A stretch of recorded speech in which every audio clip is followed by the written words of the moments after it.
ನಮಸ್ಕಾರ. ಯುಗಾದಿ ಭವಿಷ್ಯ ವಿಶೇಷ ಕಾರ್ಯಕ್ರಮಕ್ಕೆ ಸ್ವಾಗತ. ನಾನು ದಿವ್ಯಶ್ರೀ ದಾಸ್. ನಾಡಿನ ಸಮಸ್ತ ಜನತೆಗೆ ಯುಗಾದಿ ಹಬ್ಬದ ಹಾರ್ದಿಕ ಶುಭಾಶಯಗಳು. ಯುಗಾದಿ ಅಂತ ಹೇಳಿದ್ರೆ ಹೊಸ ವರ್ಷ, ಹೊಸ ಆಸೆಗಳು ಮತ್ತು ಹೊಸ ಆರಂಭಗಳ ಸಂಕೇತ ಅಂತ ಹೇಳಿ ಕರೆಯಲಾಗುತ್ತೆ. ಈ ಹಬ್ಬ ಜನರಲ್ಲಿ ಸಂತೋಷ, ಏಕತೆ ಮತ್ತು ಸಂಸ್ಕೃತಿಯ ಮಹತ್ವವನ್ನ ಕೂಡ ತೋರಿಸುತ್ತೆ. ಹಾಗಾಗಿ ಹಬ್ಬದ ಆಚರಣೆಯನ್ನ ಹೇಗೆ ಮಾಡಬೇಕು, ಪೂಜಾ ಕ್ರಮ ಏನು, ಈ ಕುರಿತಂತೆ ಮಾತನಾಡ್ತಾ ಹೋಗೋಣ. ಈ ಕುರಿತು ತಿಳಿಸಿಕೊಡಲು ವಿದ್ವಾನ್ ಪ್ರಣವ್ ಶರ್ಮಾ, ಖ್ಯಾತ ಜ್ಯೋತಿಷಿಗಳು ಮತ್ತು ಧಾರ್ಮಿಕ ಚಿಂತಕರು ಇವತ್ತು ನಮ್ಮ ಕಾರ್ಯಕ್ರಮದಲ್ಲಿದ್ದಾರೆ. ಬನ್ನಿ ಅವರನ್ನ ಕಾರ್ಯಕ್ರಮಕ್ಕೆ ವೆಲ್ಕಮ್ ಮಾಡೋಣ. ನಮಸ್ಕಾರ ಗುರುಜಿ, ಕಾರ್ಯಕ್ರಮಕ್ಕೆ ಸ್ವಾಗತ.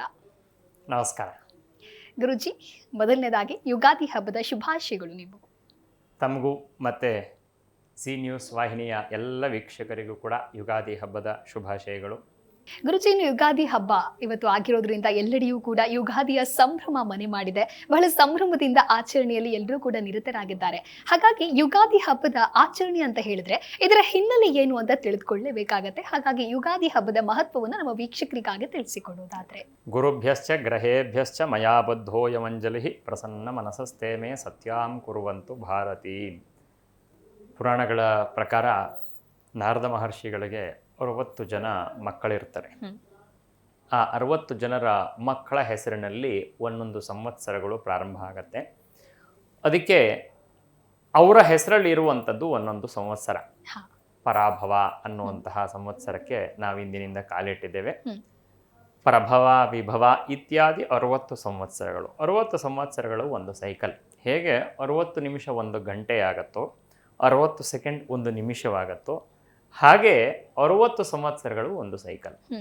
ಹಾಗಾಗಿ ಈ ಪರಾಭವ ನಾಮ ಸಂವತ್ಸರ ಈ ಹಿಂದೆ 60 ವರ್ಷಗಳ ಮುಂಚೆ ಬಂದಿತ್ತು, ಇವಾಗ ಮತ್ತೆ ಬಂದಿದೆ. ಹಾಗೆ ಆದಾಗ್ಲೇ 60 ವರ್ಷದ ಶಾಂತಿ ಅಂತ ಒಂದು ಮಾಡ್ತೇವೆ. ನಾವು ಹುಟ್ಟಿದ ಸಂವತ್ಸರ ಮತ್ತೆ ಬರುವಂಥದ್ದು. ಹೀಗೆ ಯುಗಾದಿ ಅನ್ನುವಂಥದ್ದು ಯುಗದ ಆದಿ ಅಂತ, ಯುಗ ಪ್ರಾರಂಭ ಆದಂತಹ ದಿವಸ ಅನ್ನುವಂಥದ್ದು. ತ್ರೇತಾಯುಗಾದಿ, ಕೃತಯುಗಾದಿ, ದ್ವಾಪರ ಯುಗಾದಿ ಮತ್ತು ಕಲಿಯುಗಾದಿ ಅಂತ 4 ಯುಗಾದಿಗಳು ಬರ್ತದೆ.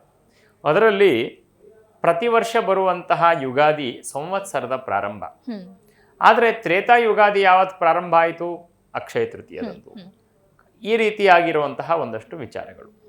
ಹಾಗಾಗಿ ಇವತ್ತು ಇಲ್ಲಿಂದ ಚೈತ್ರ ಶುಕ್ಲ ಪ್ರತಿಪತ್ ನಾವು ಯುಗಾದಿ ಅಂತ ನಾವು ಅದನ್ನು ಆಚರಣೆಯನ್ನು ಮಾಡಿ, ಅಲ್ಲಿಂದ 1 ವರ್ಷಗಳ ಕಾಲ 6 ಋತುಗಳು, 12 ಮಾಸಗಳು, ಮತ್ತು ಉತ್ತರಾಯಣ ದಕ್ಷಿಣಾಯಣ ಅಂತ 2 ಆಯನಗಳು, ಇದೆಲ್ಲವನ್ನು ಸೇರಿಸಿ ಒಂದು ಸಂವತ್ಸರ ಅಂತ ಕರಿತೇವೆ. ಆ ಒಂದು ಸಂವತ್ಸರ ಪ್ರಾರಂಭ ಆಗುವಂಥದ್ದು ಇಂದಿನಿಂದ. ಚೈತ್ರ ಮಾಸ ನಮಗೆ ಪ್ರಾರಂಭ ಆಗುವಂಥದ್ದೇ ವಸಂತ ಋತು, ಚೈತ್ರ ಮಾಸ. ಹಾಗಾಗಿ ಯುಗಾದಿ ಅನ್ನುವಂಥದ್ದು ಹೇಗೆ ಗೊತ್ತಾಗತ್ತೆ? ಗಿಡದ ಚಿಗುರು ಒಡೆಯುತ್ತೆ, ಮತ್ತೆ ಮಾವಿನ ಮರದಲ್ಲಿ ನಮಗೆ ಹೂವು ಪ್ರಾರಂಭ ಆಗತ್ತೆ, ಬೇವಿನ ಮರದಲ್ಲಿ ಹೂವು ಪ್ರಾರಂಭ ಆಗತ್ತೆ. ಮತ್ತೆ ಪ್ರಾರಂಭ ಆಗುವಂಥದ್ದೇ ನಮಗೆ ಸಮ್ಮರ್ ಸೀಸನ್ನಿಂದ. ನಮ್ಮ ಶಾಸ್ತ್ರದ ಕಲ್ಪನೆಯಲ್ಲಿ ಏನು ಸೀಸನ್ಸ್ ಅನ್ನುವಂಥದ್ದಿದೆ, ಅದು ಪ್ರಾರಂಭ ಆಗೋದೇ ಸಮ್ಮರ್ ಸೀಸನ್ನಿಂದ. ಸಮ್ಮರ್ ಸೀಸನ್ ಪ್ರಾರಂಭ ಆಗುವಂತಹ ದಿನವೇ ಯುಗಾದಿ. ಇಲ್ಲಿಂದ ಈಚೆಗೆ ಪ್ರಾರಂಭ ಇನ್ನು 2 ತಿಂಗಳ ಕಾಲ ವಸಂತ ಋತು, ಅದಾದ ಮೇಲೆ ಬೇರೆ ಬೇರೆ 6 ಋತುಗಳು ಅನ್ನುವಂಥದ್ದು. ಅದರಲ್ಲಿ 2 ತಿಂಗಳುಗಳು 12 ಮಾಸಗಳಾಗಿ ಫಾಲ್ಗುಣ ಮಾಸಕ್ಕೆ ಮುಗಿಯುತ್ತೆ. ಇದು ನಮ್ಮ ಇಂಗ್ಲೀಷ್ ಕ್ಯಾಲೆಂಡರ್ಗೂ ಮತ್ತು ಧಾರ್ಮಿಕ ಕ್ಯಾಲೆಂಡರ್ಗೂ ಇರುವಂತಹ ವ್ಯತ್ಯಾಸ ಏನು ಅಂತ, ಅಲ್ಲಿ ಜನವರಿ 1 ಪ್ರಾರಂಭ ಆಗತ್ತೆ. ಆದರೆ ನಮಗೆ ಪ್ರಾರಂಭ ಆಗುವಂಥದ್ದು ಚೈತ್ರ ಶುಕ್ಲ ಪ್ರತಿಪತ್ ಸೂರ್ಯೋದಯದಿಂದ ನಮಗೆ ಯುಗಾದಿ. ಹಾಗಾಗಿ ಈ ದಿನ ನಾವು ಯುಗಾದಿಯನ್ನು ಆಚರಣೆ ಮಾಡ್ತಾ ಇದ್ದೀವಿ. ಈ ಸಂವತ್ಸರದ ಹೆಸರು ಪರಾಭವ ನಾಮ ಸಂವತ್ಸರ ಅಂತ. ಈ ಪರಾಭವ ನಾಮ ಸಂವತ್ಸರದಲ್ಲಿ ಗುರುವಾರ ಪ್ರಾರಂಭ ಆಗುವಂಥದ್ದು. ಹಾಗಾಗಿ ಗುರುವಾರ ಪ್ರಾರಂಭ ಆಗುವಂತಹ ಕಾರಣ, ಈ ಸಂವತ್ಸರಕ್ಕೆ ರಾಜ ಯಾರು ಅಂತಂದರೆ ಗುರುವನ್ನ ರಾಜ ಅಂತ ನಾವು ನೋಡ್ತೇವೆ.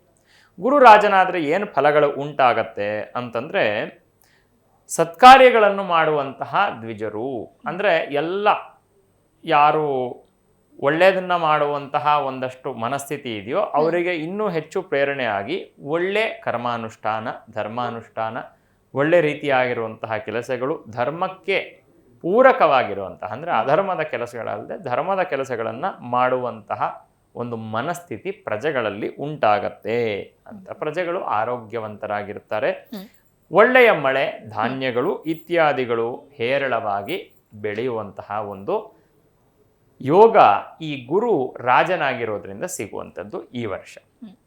ಇದನ್ನೇ ನಾವು ಪಂಚಾಂಗ ಶ್ರವಣ ಅಂತ ಕರಿತೀವಿ. ಪಂಚಾಂಗಗಳು ಅಂತಂದ್ರೆ ತಿಥಿ, ವಾರ, ನಕ್ಷತ್ರ, ಯೋಗ ಮತ್ತೆ ಕರ್ಣ, ಇದನ್ನ ಪಂಚಾಂಗಗಳು ಅಂತ ಕರಿತೀವಿ.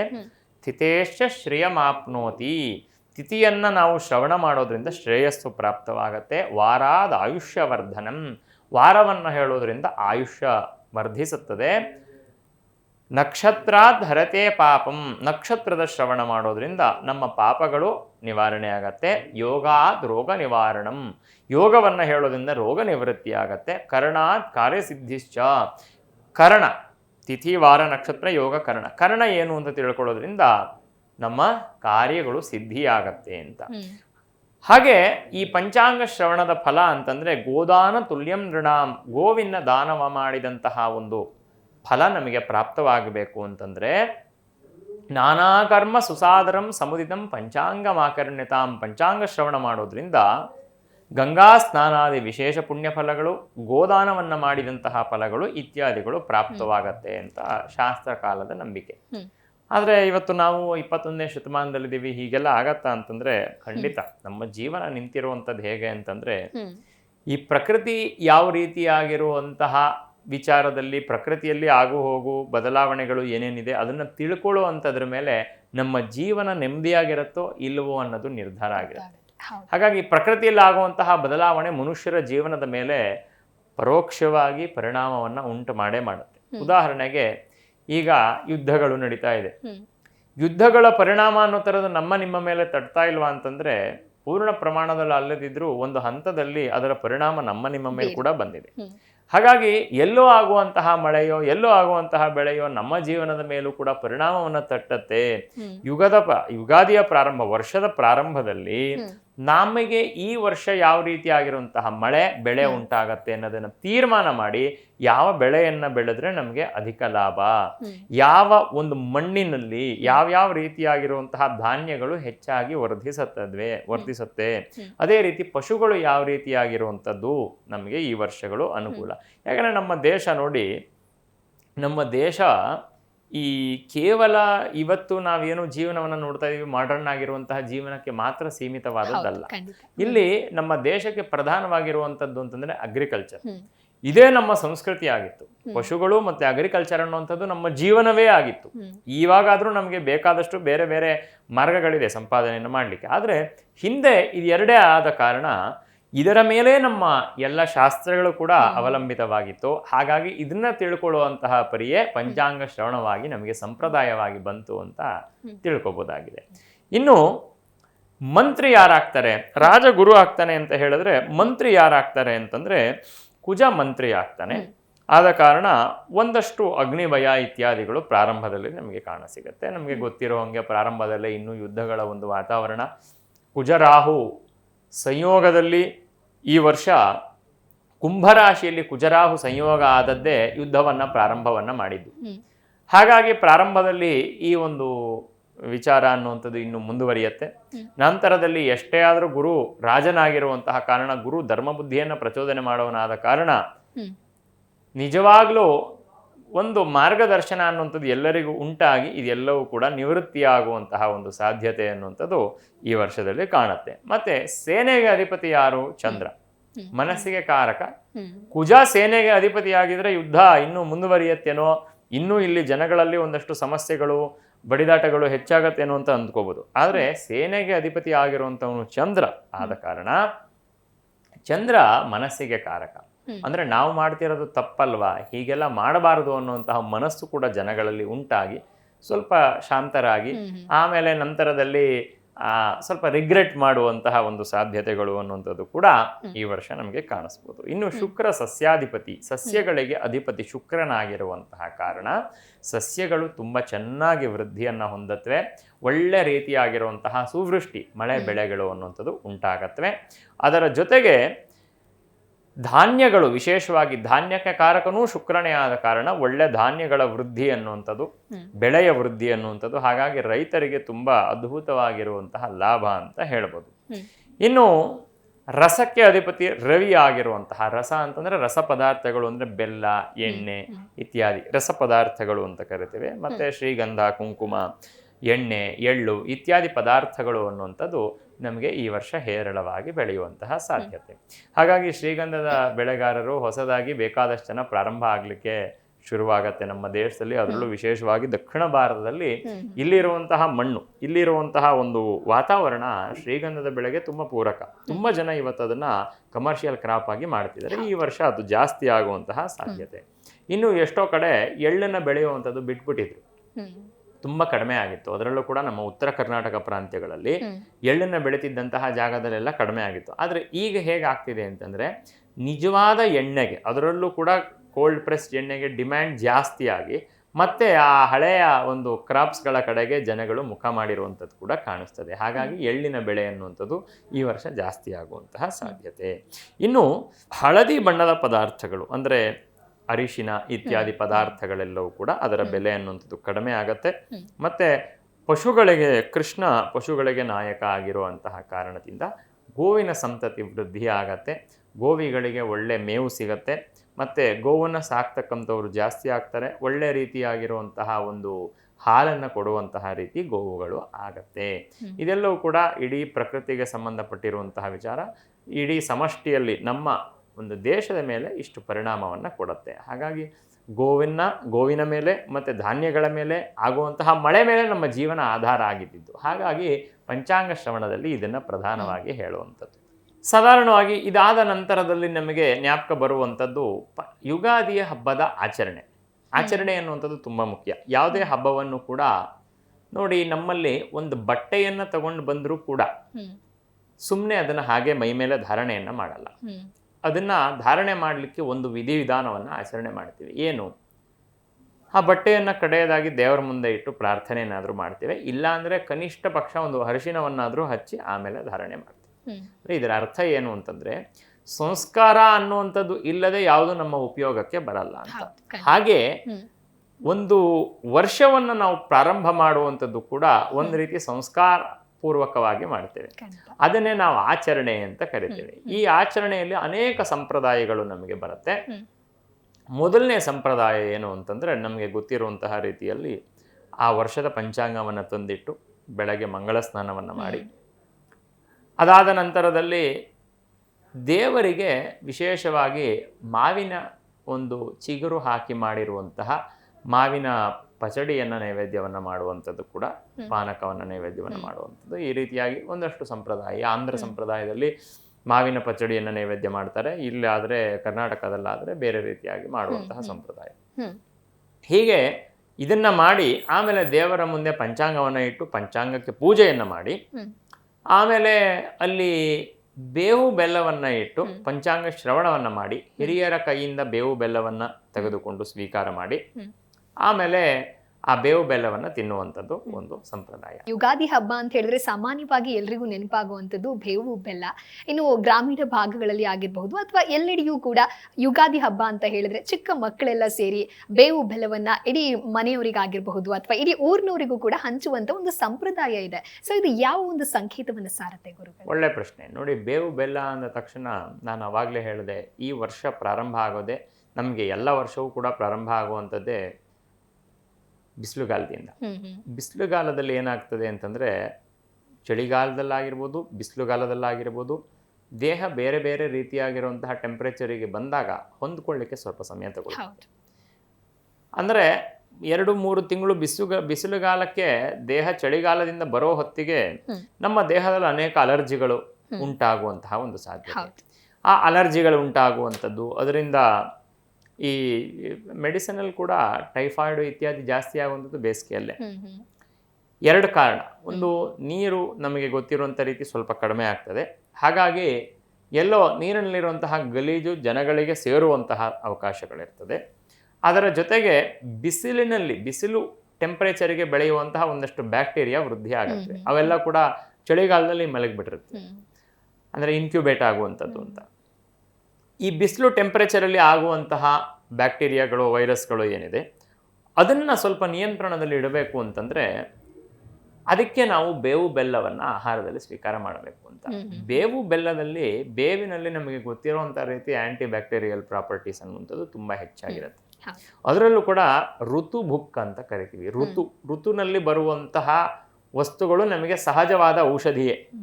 ಚಳಿಗಾಲದಲ್ಲಿ ಧಾನ್ಯಗಳು ಯಾವ್ಯಾವ್ದು ಜಾಸ್ತಿ ಬೆಳೆಯತ್ವೆ, ಕಡಲೆಕಾಯಿ ಜಾಸ್ತಿ ಬೆಳೆಯತ್ವೆ, ಎಳ್ಳು ಜಾಸ್ತಿ ಬೆಳೆಯುತ್ತೆ, ತೆಂಗಿನಕಾಯಿ ಸ್ವಲ್ಪ ವೃದ್ಧಿ ಆಗತ್ವೆ. ಹಾಗಾಗಿ ಅದೆಲ್ಲದರಲ್ಲೂ ನೋಡಿ ಎಣ್ಣೆಯ ಅಂಶ ಜಾಸ್ತಿ. ಮನುಷ್ಯನಿಗೆ ಚಳಿಗಾಲದಲ್ಲಿ ಎಣ್ಣೆಯ ಕೊರತೆ ಅನ್ನುವಂಥದ್ದು, ಅಂದರೆ ಚರ್ಮ ಒಡೆಯತ್ತೆ. ಹಾಗಾಗಿ ಎಣ್ಣೆ ಬೇಕಾಗತ್ತೆ. ಅವಾಗ ನಾವೇನು ಮಾಡ್ತೀವಿ, ಸಂಕ್ರಾಂತಿಯಲ್ಲಿ ಎಳ್ಳು ಬೆಲ್ಲವನ್ನು ಕೊಟ್ಟು ದೇಹದಲ್ಲಿ ಇರುವಂತಹ ಆ ಎಣ್ಣೆಯ ಅಂಶವನ್ನು ಬ್ಯಾಲೆನ್ಸ್ ಮಾಡುವಂತಹ ಪ್ರಯತ್ನ ನಮ್ಮ ಆಹಾರ ಶೈಲಿಯಾಗಿ ಬಂದಿದೆ. ಹಾಗೆ ಬೇವು ಬೆಲ್ಲ ಕೊಡುವಂಥದ್ದು ಏನು ಅಂತಂದರೆ, ಒಂದು ಸಾಂಕೇತಿಕವಾಗಿರುವಂಥ ಅರ್ಥ ಏನು ಅಂತಂದರೆ ಮನುಷ್ಯನ ಜೀವನ ಸುಖ ದುಃಖಗಳಿಂದ ಕೂಡಿರುತ್ತೆ ಅಂತ. ಪ್ರಕೃತಿಯಲ್ಲಿ ಅಥವಾ ನಮ್ಮ ಜೀವನದಲ್ಲಿ ಸುಖ ದುಃಖ, ಲಾಭ ನಷ್ಟ, ಜಯ ಪರಾಜಯ, ಶತ್ರು ಮಿತ್ರ, ಶೀತ ಉಷ್ಣ ಇದೆಲ್ಲವೂ ಸಹಜ. ಯಾರಿಗೂ ಪೂರ್ಣವಾಗಿ ದುಃಖವೂ ಇಲ್ಲ, ಪೂರ್ಣವಾಗಿ ಸುಖವೂ ಇಲ್ಲ, ಪೂರ್ಣವಾಗಿ ಶತ್ರುಗಳು ಯಾರೂ ಇಲ್ಲ, ಪೂರ್ಣವಾಗಿ ಮಿತ್ರರು ಯಾರೂ ಇಲ್ಲ. ಇದೆಲ್ಲದೂ ಸಂಕೇತವೇ ಈ ಬೇವು ಬೆಲ್ಲ. ಅಂದ್ರೆ ಬೇವು ಬೆಲ್ಲ ಎರಡು ಜೀವನದಲ್ಲಿ ಇರುತ್ತೆ, ಕಹಿಯೂ ಇರುತ್ತೆ, ಸಿಹಿಯೂ ಇರುತ್ತೆ. ಆದ್ರೆ ನಾವು ಹೇಗಿರಬೇಕು ಅಂತಂದ್ರೆ ಎರಡನ್ನೂ ಸ್ವೀಕಾರ ಮಾಡಬೇಕು. ಆದ್ರೆ ಎರಡರಲ್ಲೂ ಒಂದೇ ರೀತಿ ಸಮಚಿತ್ತನಾಗಿರಬೇಕು, ಸ್ಥಿತಪ್ರಜ್ಞನಾಗಿರ್ಬೇಕು ಅನ್ನುವಂಥದ್ದು ಅದರ ಉದ್ದೇಶ. ಕೃಷ್ಣ ಹೇಳ್ತಾನೆ ಭಗವದ್ಗೀತೆಯಲ್ಲಿ, ನನಗೆ ಅತ್ಯಂತ ಪ್ರೀತಿಪಾತ್ರರು ಯಾರು ಅಂತಂದ್ರೆ ಯಾರು ಈ ಶೀತೋಷ್ಣ ಸುಖ ದುಃಖಗಳನ್ನ ಒಂದೇ ರೀತಿಯಾಗಿ ಸ್ವೀಕಾರ ಮಾಡ್ತಾನೋ ಅವನು ನನಗೆ ಅತ್ಯಂತ ಪ್ರಿಯ ಅಂತ. ಹಾಗಾಗಿ ಮನುಷ್ಯರಿಗೆ ಈ ಗುಣ ಅನ್ನುವಂಥದ್ದು ಇಲ್ಲ ಅಂತಂದ್ರೆ ಸುಖ ಬಂದಾಗ ತುಂಬಾ ಖುಷಿಪಟ್ಟು ಕಡೆಗೆ ಸ್ವಲ್ಪ ಸಣ್ಣ ಪುಟ್ಟ ದುಃಖ ಬಂದರೂ ಕೂಡ ಅದರಲ್ಲಿ ತುಂಬಾ ನಮ್ಮ ಮನಸ್ಸು ಹಾಳಾಗುವಂತಹ ಒಂದು ಪರಿಸ್ಥಿತಿ ಏನಿದೆ, ಇದನ್ನ ಕಂಟ್ರೋಲಲ್ಲಿ ಇಟ್ಕೋಬೇಕು ಅಂತಂದ್ರೆ ನಮಗೆ ಒಂದು ಸ್ವಭಾವದಲ್ಲೇ ನಮಗೆ ಎರಡನ್ನೂ ಕೂಡ ಈಕ್ವಲ್ ಆಗಿ ಸ್ವೀಕಾರ ಆಗಿ ನಮ್ಮ ಮನಸ್ಸು ಕದಲದೇ ಇರುವಂತಹ, ಎರಡು ಪರಿಸ್ಥಿತಿಗಳಲ್ಲೂ ಕದಲದೇ ಇರುವಂತಹ ಒಂದು ವಿಷಯವನ್ನು ಸಾರಬೇಕು ಅನ್ನೋ ಕಾರಣಕ್ಕೆ ಬೇವು ಬೆಲ್ಲದ ಒಂದು ರೂಪದಲ್ಲಿ ನಮಗೆ ಈ ಒಂದು ಆಚರಣೆ, ಇದು ಸಾಂಕೇತಿಕವಾಗಿರುವಂತಹ ಕಾರಣ. ಎರಡನೇದು ನಾನು ಹೇಳಿದಾಗೆ ಆರೋಗ್ಯದ ಕಾರಣ. ಆರೋಗ್ಯವೂ ವೃದ್ಧಿ ಆಗತ್ತೆ. ನಾವು ಇದರಿಂದ ಒಂದು ಸಂಕೇತವನ್ನು ಕೂಡ ಅರ್ಥ ಮಾಡಿಕೊಳ್ಳುವಂತಹ ಒಂದು ಸಾಧ್ಯತೆ ಇದೆ. ಹಾಗಾಗಿ ನಮ್ಮ ಹಿರಿಯರು ಮಾಡಿರುವಂತಹ ಯಾವ ಆಚರಣೆಯೂ ಕೂಡ ಕೇವಲ ಯಾವುದೋ ಒಂದು ಸಣ್ಣ ಪುಟ್ಟ ಪ್ರಯೋಜನಕ್ಕೆ ಮಾತ್ರ ಅಲ್ಲ, ಅದರ ಹಿಂದೆ ಒಂದು ಅರ್ಥವೂ ಇರುತ್ತೆ, ಒಂದು ಪ್ರಾಕೃತಿಕವಾಗಿರುವಂತಹ ಕಾರಣವೂ ಇರುತ್ತೆ, ಆಧ್ಯಾತ್ಮಿಕವಾಗಿರುವಂತಹ ಕಾರಣ, ಎಲ್ಲವೂ ಸೇರಿರುವಂತಹ ಒಂದು ಆಚರಣೆಯನ್ನು ನಮಗೆ ತಂದುಕೊಟ್ಟಿದ್ದಾರೆ. ಹಾಗಾಗಿ ನಮ್ಮ ದೇಶದಲ್ಲಿ ಮಾಡುವಂತಹ ಪ್ರತಿಯೊಂದು ಆಚರಣೆಯೂ ಕೂಡ ಒಂದು ವಿಶೇಷವಾಗಿರುವಂತಹ ಒಂದು ಕಾರಣ, ಅಂಡರ್ಲೈಯಿಂಗ್ ಆಗಿರುವಂತಹ ಒಂದು ಕಾರಣ ಇರುತ್ತೆ. ನಾವು ಅರ್ಥ ಮಾಡ್ಕೊಳ್ಳೋದ್ರಲ್ಲಿ ನಾವು ಹಾಗೆ. ಸರಿ ಗುರುಜಿ, ಇನ್ನು ಯುಗಾದಿ ಹಬ್ಬದ ಆಚರಣೆಯನ್ನ ಹೇಗೆ ಮಾಡಬೇಕು ಅನ್ನೋದನ್ನ ತಿಳಿಸ್ಕೊಟ್ರಿ, ಯುಗಾದಿ ಹಬ್ಬದ ಹಿನ್ನೆಲೆ ಏನು ಅನ್ನೋದನ್ನ ಕೂಡ ತಿಳಿಸ್ಕೊಟ್ರಿ. ಈಗ ದ್ವಾದಶ ರಾಶಿಯ ಫಲಾನುಫಲಗಳನ್ನ ನಮ್ಮ ವೀಕ್ಷಕರಿಗಾಗಿ ತಿಳಿಸಿಕೊಡೋದಾದ್ರೆ. ಖಂಡಿತ. ಈ ವರ್ಷ ದ್ವಾದಶ ರಾಶಿಗಳಿಗೆ ಯಾವ ರೀತಿ ಫಲ ಇರುತ್ತೆ ನೋಡಿ. 12 ರಾಶಿಗಳು ಮತ್ತೆ 9 ಗ್ರಹಗಳು, ಇದನ್ನ ಇಟ್ಕೊಂಡು ನಾವು 12 ರಾಶಿಯವರಿಗೆ ಗ್ರಹಗಳ ಒಂದು ಸಂಚಾರದಿಂದ ನಾವು ಫಲವನ್ನು ಹೇಳುವಂಥದ್ದು. ಆದರೆ ಗ್ರಹಗಳ ಫಲವನ್ನು ಹೇಳಬೇಕು ಅಂತಂದರೆ 1 ತಿಂಗಳ ಕಾಲ ಸಂಚಾರ ಮಾಡುವಂತಹ ರವಿ, ಅಥವಾ 1-2.5 ದಿವಸ ಸಂಚಾರ ಮಾಡುವಂತಹ ಚಂದ್ರ, ಸರಿ ಸುಮಾರು ಅಷ್ಟೇ ಒಂದು ತಿಂಗಳು ಸಂಚಾರ ಮಾಡುವಂತಹ ಉಳಿದ ಬುಧ, ಕುಜ, ಶುಕ್ರ ಇತ್ಯಾದಿ ಗ್ರಹಗಳು, ಇವ್ರನ್ನ ಇಟ್ಕೊಂಡು ಫಲ ಹೇಳಲಿಕ್ಕಾಗಲ್ಲ. ಪ್ರಧಾನವಾಗಿರುವಂತಹ ಗ್ರಹಗಳು ಯಾರು ಅಂದರೆ ಗುರು, ಶನಿ ಮತ್ತೆ ರಾಹುಕೇತುಗಳು, ಇವ್ರನ್ನ ಇಟ್ಕೊಂಡು ನಾವು ಫಲವನ್ನ ಹೇಳ್ತೇವೆ. ಹಾಗಾಗಿ ಈ ವರ್ಷ ಜೂನ್ ಜುಲೈ ತಿಂಗಳಲ್ಲಿ ಗುರುವಿನ ಒಂದು ಸಂಚಾರ, ಈ 2026 ವರ್ಷಾಂತ್ಯದಲ್ಲಿ ರಾಹುಕೇತುಗಳ ಸಂಚಾರ. ಹಾಗಾಗಿ ಅರ್ಧ ವರ್ಷ ಒಂದು ರೀತಿ, ಅರ್ಧ ವರ್ಷ ಒಂದು ರೀತಿ ಇರುವಂತಹ ಒಂದು ಸಾಧ್ಯತೆ. ಮಿಥುನ ರಾಶಿಯಿಂದ ಈಗ ಕರ್ಕಾಟಕ ರಾಶಿಗೆ ಮುಂದೆ ಸಂಚಾರ ಮಾಡಲಿದ್ದಾನೆ. ಕರ್ಕಾಟಕ ರಾಶಿ ಗುರುವಿಗೆ ಉಚ್ಚ ಕ್ಷೇತ್ರ.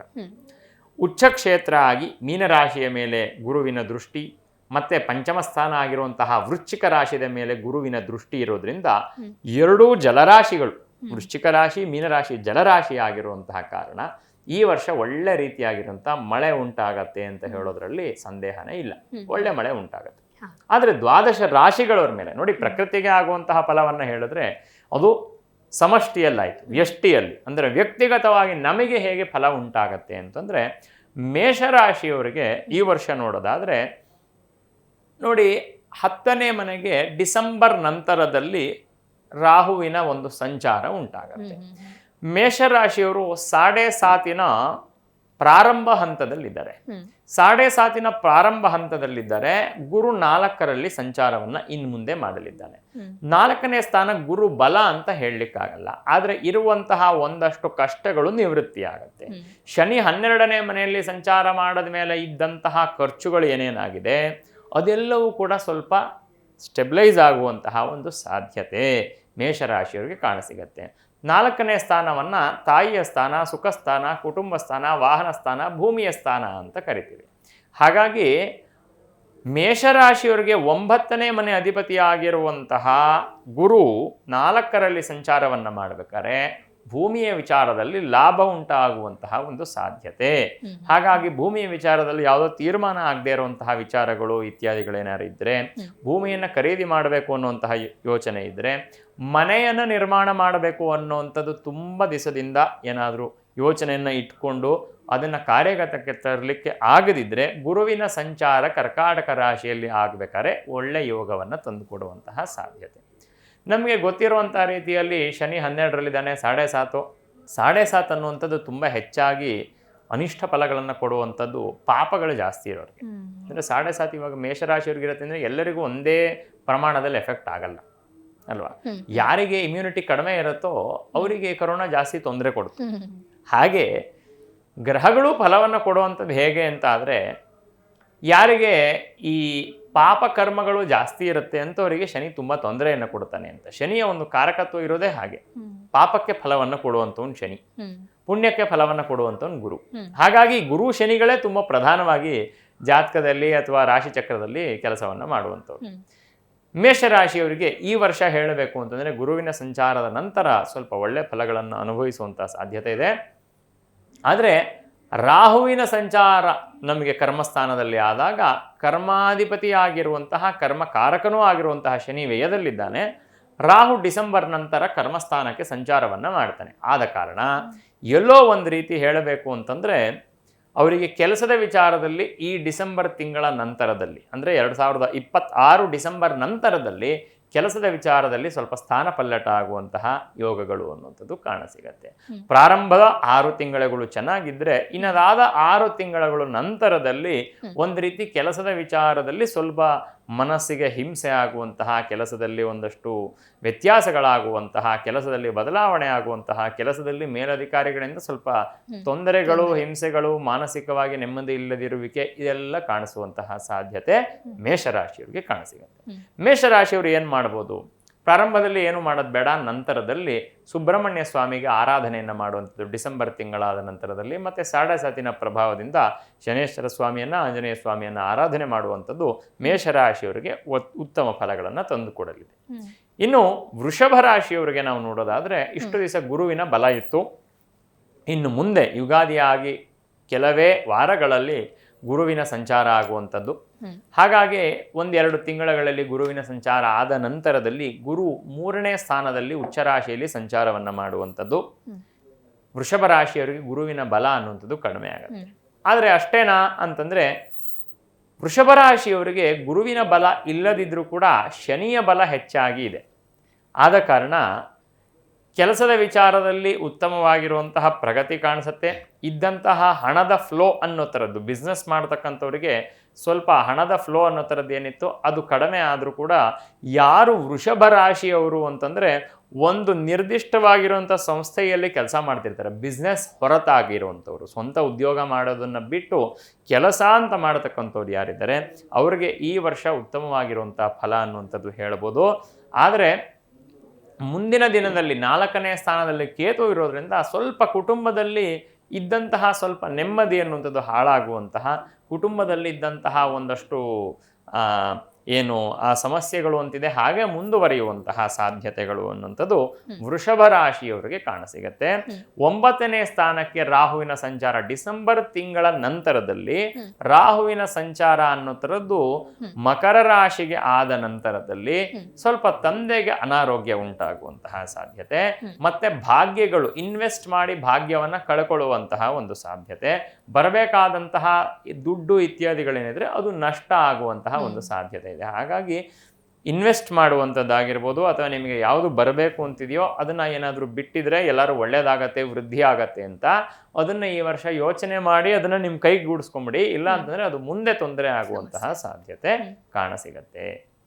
ಇನ್ನು ಮಿಥುನ ರಾಶಿಯವರಿಗೆ ನೋಡೋದಾದರೆ, ಮಿಥುನ ರಾಶಿಯವರಿಗೆ ಒಂದು ವರ್ಷಗಳು ಸರಿಸುಮಾರು 1 ವರ್ಷಗಳಿಂದ ಜನ್ಮದಲ್ಲಿ ಗುರುವಿನ ಸಂಚಾರ, 10ನೇ ಸ್ಥಾನದಲ್ಲಿ ಶನಿಯ ಸಂಚಾರ ಆಗ್ತಿತ್ತು. ಹಾಗಾಗಿ ಕೆಲಸದಲ್ಲಿ ಒಂದಷ್ಟು ತೊಂದರೆ, ಜನ್ಮದಲ್ಲಿ ಗುರು ಇರೋದ್ರಿಂದ ಒಂದಷ್ಟು ದೈಹಿಕವಾಗಿ ಅನಾರೋಗ್ಯ, ಒಂದಷ್ಟು ಸ್ವಾಸ್ಥ್ಯ ಹಾಳಾಗುವಂತಹ ಒಂದು ಸಾಧ್ಯತೆ, ದೇಹದಲ್ಲಿ ಸ್ವಲ್ಪ ಸುಸ್ತು ಅಥವಾ ನೀರಸವಾಗಿರುವಂತಹ ಒಂದು ಫಲಗಳು ಅನ್ನುವಂಥದ್ದು ಮಿಥುನ ರಾಶಿಯವರು ಅನುಭವ ಮಾಡ್ಕೊಳ್ತಾ ಇದ್ರು. ಇನ್ನು ಮುಂದೆ ಗುರುವಿನ ಸಂಚಾರ 2ರಲ್ಲಿ ಆಗೋದ್ರಿಂದ ಸಪ್ತಮಾಧಿಪತಿಯಾಗಿ 2ರಲ್ಲಿ ಆದಂಥದ್ದು ಯಾರಿಗೆ ವಿವಾಹಾರ್ಥಿಗಳಿದ್ದಾರೆ, ವಿವಾಹವನ್ನು ಆಗಬೇಕು ಅಂತ ಅಪೇಕ್ಷೆ ಇಟ್ಕೊಂಡಿದ್ದಾರೆ, ವಿವಾಹಕ್ಕೆ ತಡೆ ಇದೆ ಅಂಥವರಿಗೆ ವಿವಾಹ ಸೆಟ್ ಆಗುವಂತಹ ಒಂದು ಸಾಧ್ಯತೆ, ಮತ್ತು ಆರ್ಥಿಕವಾಗಿ ಲಾಭಗಳು ಉಂಟಾಗುವಂತಹ ಸಾಧ್ಯತೆ, ಇನ್ವೆಸ್ಟ್ ಮಾಡಿದೆಲ್ಲವೂ ಕೂಡ ಶುಭ ಫಲಗಳನ್ನು ತಂದುಕೊಡುವಂತಹ ಒಂದು ಸಾಧ್ಯತೆ. ನೀವು ಎಲ್ಲಿ ಯಾವ ಮೂಲದಿಂದ ನಿಮ್ಮ ಕೈ ಬಿಟ್ಟು ಹೋಗಿದೆ ಹಣ ಅಂತ ಅಂದುಕೊಂಡಿದ್ದೀರೋ ಅದೇ ನಿಮ್ಮನ್ನು ಹುಡುಕೊಂಡು ವಾಪಸ್ ಬರುವಂತಹ ಸಾಧ್ಯತೆ, ಕೆಲಸದಲ್ಲಿ ಉತ್ತಮವಾಗಿರುವಂತಹ ಪ್ರಗತಿ. ಯಾಕೆಂದರೆ 10ನೇ ಸ್ಥಾನವನ್ನು ನಾವು ಕರ್ಮಸ್ಥಾನ ಅಂತ ಕರಿತೀವಿ. ಕರ್ಮಸ್ಥಾನದಲ್ಲಿ ಶನಿ ಸಂಚಾರ ಮಾಡಬೇಕಾದ್ರೆ ಕಾರಕೋ ಭಾವನಾಶ ಅಂತ ಹೇಳೋ ರೀತಿಯಲ್ಲಿ ಕೆಲಸವನ್ನು ಹಾಳು ಮಾಡಿರ್ತಾನೆ. ಆದರೆ ಇನ್ನು ಮುಂದೆ ಒಳ್ಳೆ ರೀತಿಯಾಗಿರುವಂತಹ ಪ್ರಮೋಷನ್ಗಳು ಸಿಗುವಂತಹ, ನಿಮ್ಮ ಕೆಲಸದಲ್ಲಿ ನಿಮ್ಮ ಕೆಲಸ ಗುರುತಿಸುವಂತಹ ಒಂದು ಸಾಧ್ಯತೆ ಅನ್ನುವಂಥದ್ದು ಮಿಥುನ ರಾಶಿಯವರಿಗೆ ಕಾಣಸಿಗತ್ತೆ. ಇನ್ನು ಕರ್ಕಾಟಕ ರಾಶಿಯವರಿಗೆ ನಾವು ಈ ವರ್ಷ ನೋಡೋದಾದರೆ, ಕರ್ಕಾಟಕ ರಾಶಿಯವರಿಗೆ ಜನ್ಮದಲ್ಲಿ ಗುರು ಸಂಚಾರ ಮಾಡುವಂಥದ್ದು ಉಚ್ಚ ರಾಶಿ ಆದರೂ ಕೂಡ ಜನ್ಮದಲ್ಲಿ ಗುರು ಸಂಚಾರ ಮಾಡಿದ್ರೆ ದುಃಖ ಅಂತ ಕರಿತೇವೆ. 9ರಲ್ಲಿ ಭಾಗ್ಯವನ್ನು ಹಾಳು ಮಾಡಲಿಕ್ಕೆ ಶನಿ, 2ರಲ್ಲಿ ಮತ್ತು 8ರಲ್ಲಿ ರಾಹುಕೇತುಗಳ ಯೋಗ, ಜನ್ಮದಲ್ಲಿ ಗುರು. ಕರ್ಕಾಟಕ ರಾಶಿಯವರಿಗೆ ಸ್ವಲ್ಪ ಎಚ್ಚರಿಕೆಯಿಂದ ಇರಬೇಕಾಗಿರುವಂಥದ್ದು. ಗುರು ಜನ್ಮದಲ್ಲಿದ್ದಾಗ ದುಃಖವನ್ನು ಉಂಟು ಮಾಡ್ತಾನೆ ಅಂತ. ಜನ್ಮದಲ್ಲಿ ಗುರು ಇದ್ದ ಕಾರಣದಿಂದ ರಾಮದೇವರಿಗೆ ಎಲ್ಲ ಇದ್ದರೂ ಕೂಡ ಏನೂ ಅನುಭವ ಆಗುವಂತಹ ಯೋಗ ಬರಲಿಲ್ಲ ಅಂತ ರಾಮಾಯಣದಲ್ಲಿ ಹೇಳ್ತಾರೆ. ಅಂದರೆ ಏನರ್ಥ, ಇನ್ನೇನು ನಾಳೆ ಕಿರೀಟವನ್ನು ಹಾಕ್ಕೊಂಡು ರಾಜನಾಗಿ ಆಗಬೇಕಾದಂತಹ ಒಬ್ಬ ಯುವರಾಜ ಕಾಡಿಗೆ ಹೋಗುವಂಥದ್ದಾಯಿತು. ಕಾಡಿಗೆ ಹೋಗಿ ಅಲ್ಲಿ ನೆಮ್ಮದಿಯಾಗಿರೋಣ ಅಂತ ಅಂದುಕೊಂಡ್ರೆ ಅಲ್ಲಿಂದ ಅನೇಕ ಸಮಸ್ಯೆಗಳು, ಸೀತೆಯನ್ನು ಅಪಹರಣ ಮಾಡಿದ್ದು, ಯುದ್ಧವನ್ನು ಮಾಡಬೇಕಾಗಿ ಬಂತು, ಈ ರೀತಿಯಾಗಿರುವಂಥದ್ದು ಗುರು ಕರ್ಕಾಟಕ ರಾಶಿಯಲ್ಲಿ ರಾಮನಿಗೆ ಇದ್ದದ್ದು. ಹಾಗಾಗಿ ಕರ್ಕಾಟಕ ರಾಶಿಯಲ್ಲಿ ಗುರು ಬಂದಾಗ ಕರ್ಕಾಟಕ ರಾಶಿಯವರಿಗೆ ಸಹಜವಾಗಿ ಸಾಕಷ್ಟು ಕಷ್ಟವನ್ನು ಅನುಭವಿಸಿ ಧರ್ಮವನ್ನು ನಿಲ್ಲಿಸುವಂತಹ ಒಂದು ಯೋಗ. ಆ ಕಷ್ಟವನ್ನು ಅನುಭವಿಸ್ತೀವಿ ಅಂತಂದರೆ ಕಷ್ಟವನ್ನು ಅನುಭವಿಸಿ ಹಾಳಾಗ್ತೀರಾ ಅಂತ ಅಲ್ಲ, ನೀವು ಮಾಡಬೇಕಾಗಿರುವಂಥ ಸಾಧನೆಗೆ, ನಿಮಗೆ ಸಿಗಬೇಕಾಗಿರುವಂತಹ ಗೌರವಕ್ಕೆ, ನಿಮಗೆ ಮುಂದೆ ಬರಬೇಕಾಗಿರುವಂಥ ಫಲಕ್ಕೆ ಈ ವರ್ಷ ನಿಮ್ಮನ್ನು ಗುರು ಚೆನ್ನಾಗಿ ತಯಾರು ಮಾಡಿ ಒಂದಷ್ಟು ಕಷ್ಟಗಳನ್ನು ಕೊಡ್ತಾನೆ ಅಂತ ಅರ್ಥೈಸ್ಕೊಳ್ಬೋದು. ಹಾಗಾಗಿ ಗುರು ಕಷ್ಟವನ್ನು ಕೊಡ್ತಾ ಇದ್ದಾನೆ ಅಂತಂದರೆ ಏನೋ ಹಾಳು ಮಾಡ್ತಿದ್ದಾನೆ ಅಂತಲ್ಲ, ಮುಂದೆ ಒಳ್ಳೆಯದಾಗಿರುವಂತಹ ದಾರಿಗೆ ಏಟನ್ನು ಕೊಟ್ಟರೆ ಮಾತ್ರ ಗನಾಹತಂ ಸುವರ್ಣಂಚ ಜಾಯತೆ ಜನಮಂಡನಂ ಅಂತ ಹೇಳೋ ರೀತಿಯಲ್ಲಿ ಹೇಗೆ ಒದೆ ಬಿದ್ದ ಸುವರ್ಣ ಆಭರಣವಾಗತ್ತೋ ಈ ವರ್ಷವೂ ಕೂಡ ಕರ್ಕಾಟಕ ರಾಶಿಯವರಿಗೆ ಅದೇ ರೀತಿಯಾಗಿರುವಂಥ ಒಂದು ಪರೀಕ್ಷೆ. 8ರಲ್ಲಿ ರಾಹು, 2ರಲ್ಲಿ ಕೇತು ಇರೋದ್ರಿಂದ ಕುಟುಂಬದಲ್ಲಿ ಹಾಳಾಗುವಂಥದ್ದು, ಆರ್ಥಿಕ ನಷ್ಟ, ಆರ್ಥಿಕವಾಗಿ ಸಂಕಷ್ಟಗಳು ಉಂಟಾಗುವಂತಹ ಸಾಧ್ಯತೆ. ಮತ್ತು 8ರಲ್ಲಿ ರಾಹು ಇರೋದ್ರಿಂದ ಇನ್ವೆಸ್ಟ್ ಮಾಡಿ ನಂಬಿ ಯಾರಿಗಾರು ದುಡ್ಡು ಕೊಟ್ಟರೆ ಕಳ್ಕೊಳ್ಳುವಂಥದ್ದು, ಬೀಳು ಏಳು ಆಗುವಂಥದ್ದು, ಅನಾರೋಗ್ಯ, ಮನೆ ಆದರೆ ಸ್ಥಾನಪಲ್ಲಟ, ಕೆಲಸದಲ್ಲಿ ಸ್ಥಾನಪಲ್ಲಟ ಆಗುವಂಥದ್ದು, ಕೆಲಸದಲ್ಲೂ ಕೂಡ ಇದ್ದಂತಹ ಒಂದಷ್ಟು ಸಮಸ್ಯೆಗಳು ಗುರುವಿನ ದೃಷ್ಟಿಯ ನಂತರ ಸ್ವಲ್ಪ ದಾರಿ ಉಪಶಮನ, ಅಂದರೆ ಒಂದಷ್ಟು ಸಮಸ್ಯೆಗಳು ಉಂಟಾಗಿ ಆಮೇಲೆ ನಂತರದಲ್ಲಿ ಈ ವರ್ಷ ಉಪಶಮನ ಆಗುವಂಥದ್ದು. ಜನ್ಮದಲ್ಲಿ ಆಮೇಲೆ ಕೇತು ಮತ್ತು ಸಪ್ತಮದಲ್ಲಿ ರಾಹು ಸಂಚಾರ ಮಾಡ್ತಾರೆ. ಸ್ವಲ್ಪ ಕುಟುಂಬದಲ್ಲಿರುವಂತಹ ಸಮಸ್ಯೆಗಳೆಲ್ಲವೂ ಕೂಡ ಸ್ವಲ್ಪ ಮಟ್ಟಿಗೆ ಕಡಿಮೆ ಆಗುತ್ತೆ. ಪ್ರಾರಂಭದಲ್ಲಿ ಜೂನ್ ತಿಂಗಳಿಂದ ಡಿಸೆಂಬರ್ ತಿಂಗಳವರೆಗೆ ಸ್ವಲ್ಪ ಕಷ್ಟಗಳಿರುತ್ತೆ. ಡಿಸೆಂಬರ್ ತಿಂಗಳ ಮೇಲೆ ಸ್ವಲ್ಪ ಇಳಿಮುಖ ಆಗುತ್ತೆ. ಆದರೆ ಗುರುವಿನ ಸಮಸ್ಯೆಗಳು ಹಾಗೇ ಇರ್ತದೆ. ನಂತರ ಮುಂದಿನ ಯುಗಾದಿಯ ನಂತರದಲ್ಲಿ ತುಂಬ ಉತ್ತಮ ಫಲಗಳು ಅನ್ನುವಂಥದ್ದು ಕರ್ಕಾಟಕ ರಾಶಿಯವರಿಗೆ ಪ್ರಾಪ್ತವಾಗಲಿದೆ. ಏನು ಪರಿಹಾರವನ್ನು ಮಾಡ್ಕೋಬೇಕು ಅಂತಂದರೆ, ಗಣಪತಿ ಸುಬ್ರಹ್ಮಣ್ಯ ಸ್ವಾಮಿಯನ್ನು ರಾಹುಕೇತುಗಳು ಆದ ಕಾರಣ ಆರಾಧನೆ, ದುರ್ಗೆಯನ್ನು ವಿಶೇಷವಾಗಿ ಆರಾಧನೆ ಮಾಡಬೇಕು. ಗುರು ಆದ ಕಾರಣ ಈಶ್ವರನನ್ನು ಆರಾಧನೆ ಮಾಡಬೇಕು. ಇನ್ನು ಸಿಂಹರಾಶಿಯವರಿಗೆ ನಾವು ನೋಡೋದಾದರೆ, ಈ ವರ್ಷ ಇಷ್ಟು ದಿನಗಳ ಕಾಲ ಅಷ್ಟಮ ಶನಿ ಮತ್ತು ಗುರುಬಲ ಇತ್ತು. ಈಗ ಗುರುಬಲವೂ ಇಲ್ಲ, ಶನಿಯ ಬಲವೂ ಇಲ್ಲ. ಕುಟುಂಬದಲ್ಲಿ ಸಪ್ತಮಾಧಿಪತಿಯಾಗಿರುವಂತಹ ಶನಿ ಅಷ್ಟಮದಲ್ಲಿ ಸಂಚಾರ ಮಾಡ್ತಿರುವಂಥದ್ದು. ಅಷ್ಟಮ ಶನಿಯೇ ಅಷ್ಟ ಕಷ್ಟಗಳನ್ನು ಕೊಡುತ್ತೆ ಅಂತ. ಅನೇಕ ಥರದ ಕಷ್ಟ. ಅಷ್ಟೈಶ್ವರ್ಯ ಹೇಗೋ ಅಷ್ಟ ಕಷ್ಟಗಳು ಅಂತ. ಯಾವುದು ಅಷ್ಟೈಶ್ವರ್ಯ ಅಂದರೆ ನೋಡಿದ ತಕ್ಷಣ ಸಂತೋಷ ಆಗುವಂಥ ಹೆಂಡತಿ ಇರುವಂಥದ್ದು ಒಂದು ಐಶ್ವರ್ಯ. ನಮ್ಮ ಮಾತನ್ನು ಕೇಳುವಂತಹ ಮಕ್ಕಳಿರುವಂಥದ್ದು ಒಂದು ಐಶ್ವರ್ಯ. ಬದುಕಲಿಕ್ಕೆ ಬೇಕಾಗಿರುವಂತಹ, ನಿದ್ರೆ ಮಾಡಲಿಕ್ಕೆ ಬೇಕಾಗಿರುವಂತಹ ಒಳ್ಳೆಯ ಮನೆ ಇರುವಂಥದ್ದು ಒಂದು ಐಶ್ವರ್ಯ.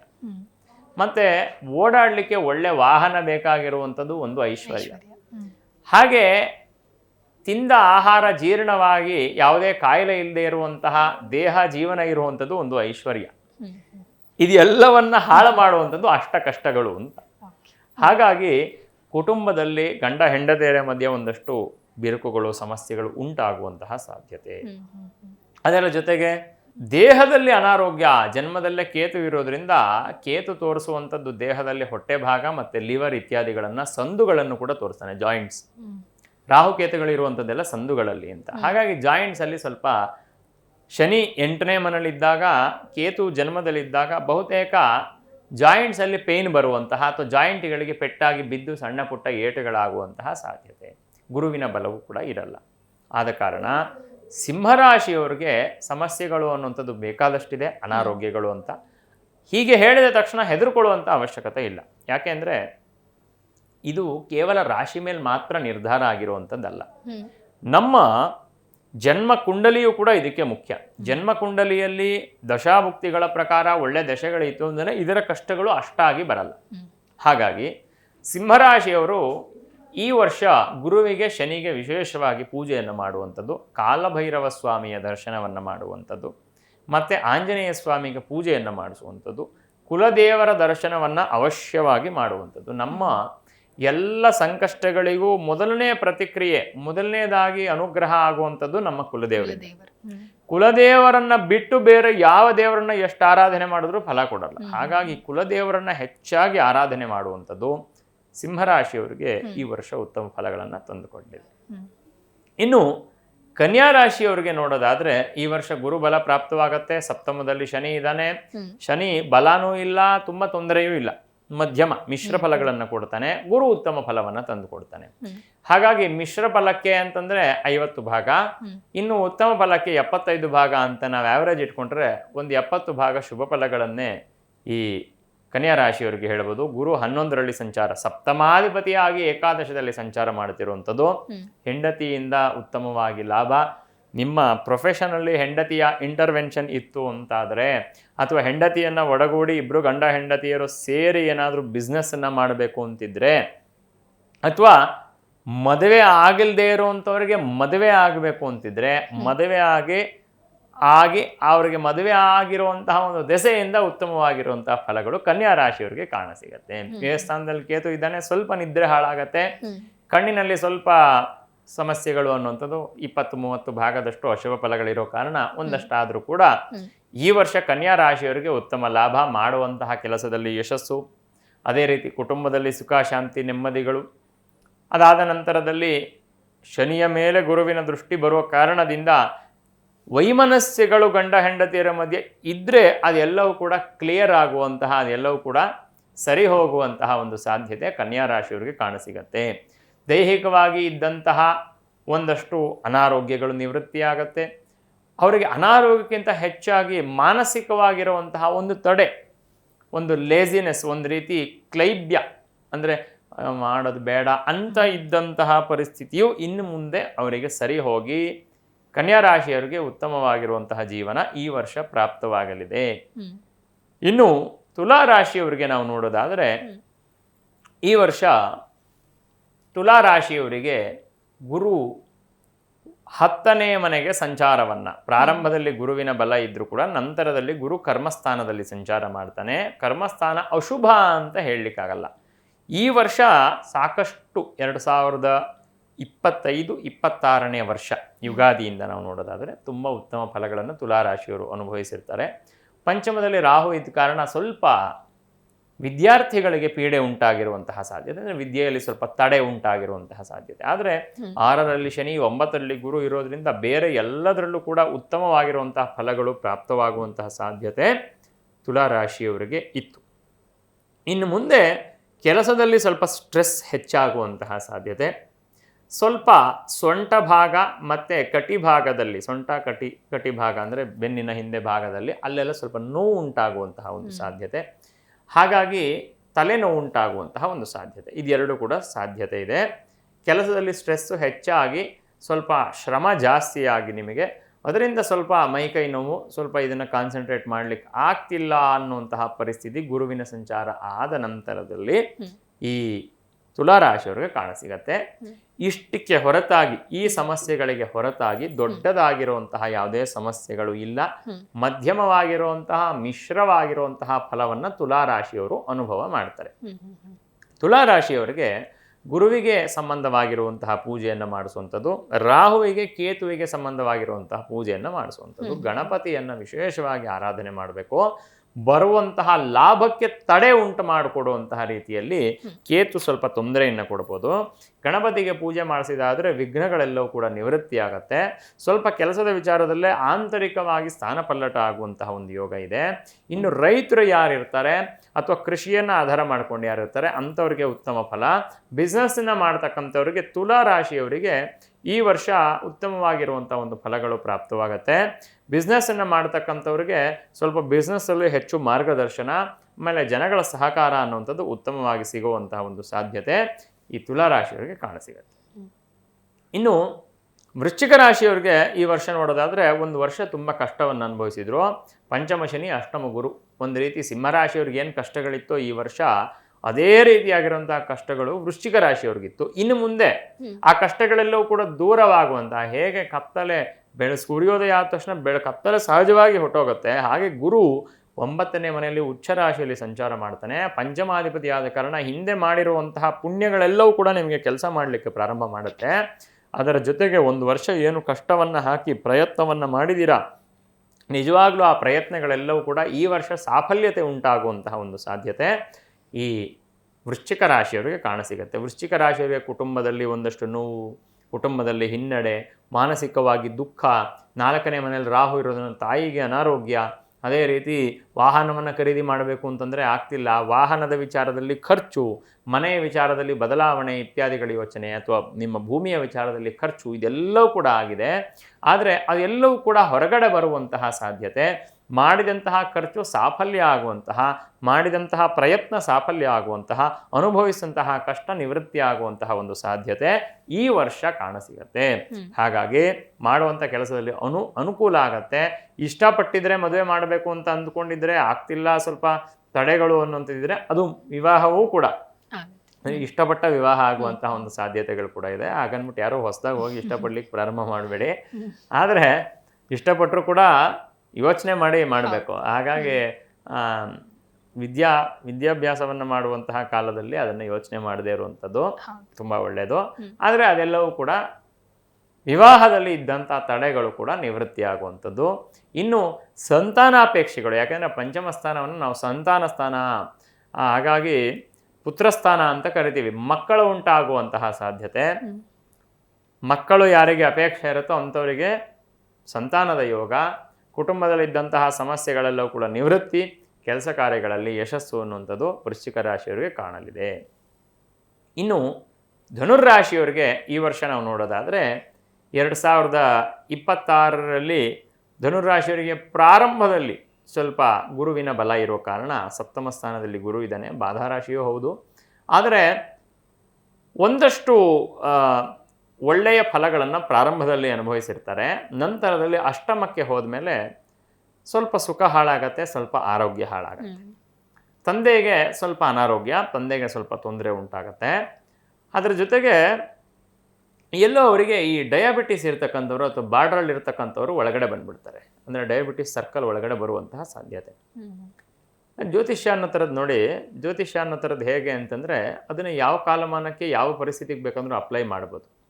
ಅದಕ್ಕೆ ಅಪ್ಡೇಟ್ ಆಗಿರ್ಬೇಕಷ್ಟೆ. ಅಂದರೆ ಈಗಿನ ಒಂದು ಕಾಲದ ಪರಿಸ್ಥಿತಿ ಹೇಗೆ, ಮತ್ತು ಈಗಿನ ಒಂದು ಜೀವನ ಅನ್ನೋ ಥರದ್ದು ಯಾವುದ್ರ ಮೇಲೆ ನಿಂತಿದೆ ಅಂತ. ಹಿಂದಿನ ಕಾಲದಲ್ಲಿ ಗುರುವಿಗೆ ಹೇಳ್ತಿದ್ದಂತಹ ಕಾರಕತ್ವಗಳು ಪೂರ್ಣವಾಗಿ, ಅಂದರೆ ಫಂಡಮೆಂಟಲ್ ಕಾರಕತ್ವಗಳು ಚೇಂಜ್ ಆಗಲ್ಲ, ಬಟ್ ಅಕ್ವೈರ್ಡ್ ಆಗಿರುವಂತಹ ಕಾರಕತ್ವಗಳೇನಿದೆ ಅದೆಲ್ಲ ಸ್ವಲ್ಪ ಬದಲಾಗ್ತಾ ಹೋಗುತ್ತೆ. ಹಾಗಾಗಿ ಧನುರಾಶಿಯವರಿಗೆ ಫಲ ಹೇಳಬೇಕಾದ್ರೆ, ಹೇಗೆ ನಾನು ಡಯಾಬಿಟಿಸ್ ಬರುವಂಥ ಸಾಧ್ಯತೆ ಅಂತಂದರೆ, ತುಂಬ ಜನಕ್ಕೆ ಡಯಾಬಿಟಿಸ್ ಅನ್ನೋ ಥರದ್ದಕ್ಕೆ ಮುಖ್ಯವಾಗಿರುವಂತಹ ಕಾರಣ ಹೊಟ್ಟೆ ಭಾಗದಲ್ಲಿರುವಂತಹ ಆಹಾರ ಪಚನ ಆಗದೆ ಬ್ಲಡ್ಡಲ್ಲಿ ಶುಗರ್ ಹೋಗುವಂಥದ್ದು. ಇದಕ್ಕೆ ಏನೇನೋ ಕಾರಣಗಳು ವೈಜ್ಞಾನಿಕವಾಗಿ ಕೊಡ್ಬೋದು.